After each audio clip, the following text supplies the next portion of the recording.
John, it's still on. An hour later, your amazing uling is still on. 6 pieces of uling is still going. I put a few scraps of yung nabibiling 10 pisong uling, natunaw na.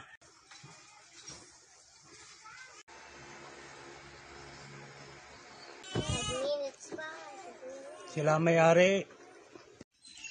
The 6 pieces of uling is still going. I put a few scraps of yung nabibiling 10 pisong uling, natunaw na. Buhay pa rin yung 6. So your amazing uling is still overlasting the regular uling. 5 out of the 6 is still there. I put about a half 10 peso of regular uling. They all melted already. John, it's still on. An hour later, your amazing uling is still on. I ran out of things to cook. It's a great uling. Tell your